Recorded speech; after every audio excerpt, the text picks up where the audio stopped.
Hi, my name is Mark Bernard. I'm a monetary economist. In this video, I want to talk about the Kursk invasion and what this means, specifically why this means the end of Russia, and Western interpretations are incorrect about it. Quite frankly, they frame it as a bargaining chip, just, a dystopian Yalta conference where people go, the great powers around the table and just throw the chips in. Okay, we'll take a little bit of Kursk off and we'll give you a little bit of Donbass region. That is not the case. Let me frame it to you in the proper perspective. First, I want to tell you my claim is that it could be potentially the downfall of Russia. Let's back this up. Right now, Russians, you got 67,000 conscript defenders in the Kursk region. You got 11,000 North Koreans. A lot of the North Koreans turned and ran back, but now they're back again, according to President of Ukraine. The 67,000 arguably are not the best. Whenever you see ill-trained Russian conscripts, whether it be D-Day, Invasion, Utah, Omaha, they perform very poorly and have poor morale. In these games, SBI games they used to play, they had like an 80% chance of panic, probably less today. You'd roll dice.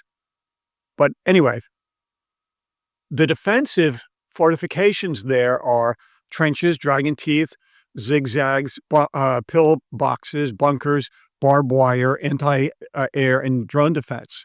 And so you put these defenses in Kursk. The Russians stand, if you say, let's say it's 67, let's say they have 70,000 defenders. If you include the North Koreans, it's times 2 for the defender in a defensive position. So that's 140, let's say 150,000 strength defense, not in actual numbers, but in terms of defensive points. If there was a game theory. So for the Ukrainians to eject the Russians from Kursk deep and penetrate further, typically you need 3-to-1 defender retreat, 4-to-1, 5-to-1 defender eliminated. But let's say it's 3-to-1 defender retreat. So that's 150 times 3. They need over 500,000 Ukrainian soldiers, and they don't have it. They have 2 mechanized brigades in there. And so what's going on? The Ukrainians are pushing them back. They're penetrating deeper. Every day we hear more kilometers being taken in this recent counteroffensive. It's not like there's 2 small mechanized brigades, not division, brigades, have lightning bolts coming out of their pupa or something. They're not like superheroes. How are they doing this against a heavily fortified Russian defense? And this is on Russian territory without the logistical spread. Well, I'm going to, first of all, I believe it has to do with the way the Ukrainian tactics are. They're similar to World War I, upgraded German tactics of infiltration tactics. They focus on the weak points, penetrate through with early reconnaissance, and then take advantage of these. But second, they have some technology that they're not discussing and releasing that's giving them a multiplicative effect of firepower. Okay, that's the strategy and tactics of it. But what this really means and why this is the end of Russia, potentially can't ever see the future, is this. It's the virus that destroys the big organism. Now, in the spring, if you watch my videos, I probably got something like, and I'm checking with a specialist now, I'm fine, but something like dengue virus. It's really crazy in Florida. We do have occasionally. I was down for 2 months. I couldn't get out of bed. My wife thought I was going to die. I really thought I was going to. So this tiny little virus invaded big, strong me, and I was down. So that's all it takes is a small virus. And every single war that ends, whether it be, and these are all coincidentally ending in the year 2025. Yeah. Let's go down at 1815 Napoleonic Wars, that ends in 5. 7-Year War, 1765. The Byzantine Civil War, 13, I think it was 65. 1945, Europe ended. 1945, Japan ended. And in the Indo-China, I think it was French War, 1955, Vietnam War, 1975, Bosnian War is 1995. So maybe this is the great lucky 5-year to end this geopolitical conflict. And my claim here is a small invasion, even a virus, they all end the invaders. Now, the aggressors, the despots, typically take large chunks of defender land. But when the defenders invade, even in a small way, they become the virus. And let me bring this to explain in terms of a biological explanation, but also in a story sense.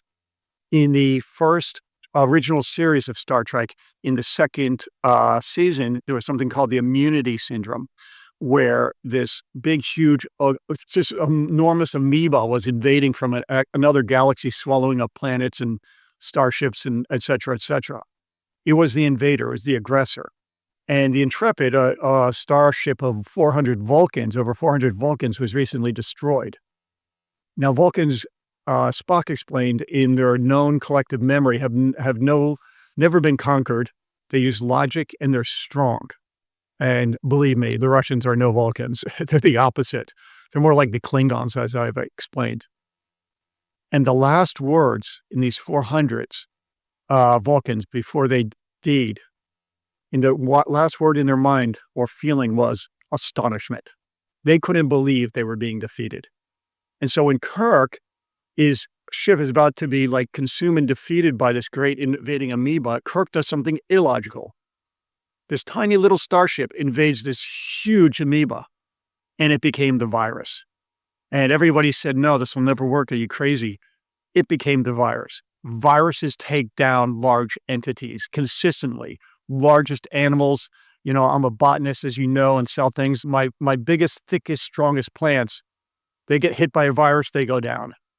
Viruses, if you think about all of humanity, can be a very positive thing. The human placenta was developed as a reaction to a virus. A lot of our immunological functions are developed from viruses in the past. Look up CCR5 delta 32. Okay, that's CCR5 delta 32. And retroviruses, they can guide and help evolution and bring positive change to the world. So in a sense, this Ukrainian invasion is metaphorically like a virus in Russia. It's in there and they can't dislodge it. For 6 months, they've thrown everything they have and they can't dislodge this virus. It's like a virus that doesn't go away. And not only that, that's just the beginning. We've got partisans in Russia. Okay, they're blowing up things all over the place and collecting information. They can't get away. I mean, it's almost like the Russians have this autoimmune disorder. They attack their own guys and they can't find the Ukrainians in Russia. And they're attacking these drones are hitting these refineries. And this is just another component of bring it to the invader, because all these geopolitical conflicts, whether it's the American Civil War, or whether it's World War I, or World War II, World War, all ending in 5, and the French and Indian War, the Napoleonic Wars, you bring it to the invader. You don't have to take it to Moscow, or that would be great. I love that. But you don't have to take it all the way. If you create that invasion, you create that virus, you be the virus, the small, tiny little force against this huge, huge elephant. The bigger they are, the harder they fall. You couple that with the logistical problems the Russians are having, I don't know, using donkeys and carts and horses, and the economic woes that they're facing. And I know the Russian people just don't have it in them because they're just little people. They can't do anything. That's their culture right now, unfortunately. As I said, Ukraine, Poland, we'd be fighting tooth and nails in the sewers. And that's what the Poles did. But the Russians are like, yeah, we can't say anything. My goodness, you don't even have to say anything. You could just stop working, call in sick, do whatever to throw a few monkey wrenches into the machinery of the Russian economy. But it's going down anyway. The only thing that can save the Russians is a Washington victory plan for Moscow. But my point being, I don't even know if I can do it, is this Kursk invasion is analogous to a virus. A lot of people say, oh, they could have used the troops on the defensive lines of Ukraine, or, oh, no, it's just a bargaining chip. They have it all wrong. Just like all the experts said, Kiev will fall in 3 days. Sorry if I pronounce the capital wrong. I say it perhaps in the Polish way, but, so the Kursk offensive is a virus to the Russian Federation, the Russian Empire, the Tsarist Empire. They can't stand it. They can't get rid of it. The small little 2 battalions of mechanized against a heavily fortified Russian and North Korean contingent, heavily fortified, are just breaking it apart. And it's a thorn in the side of the giant, or the quote unquote giant. And who knows what's next? Who knows what the next thorn will be? And the next, it's a membrane envelope invasion, if you know viral biology. Okay? You can look up the strategy of a virus is a membrane envelope. So don't believe it that Ukraine is just doing okay. Don't believe it that Ukraine, they're losing territory. No, these are by commentators who don't understand the evolution of the human consciousness, the species, biology, what's going on really in this world. And always genes and biology has a greater wisdom than even our brains. They're going to fix this because genes want to survive and self-replicate even more than humans. The genes are going to guide this. And right now, this in a metaphorical sense is a viral invasion that is shaping the evolution of human consciousness and hopefully for the better with the downfall of Russia.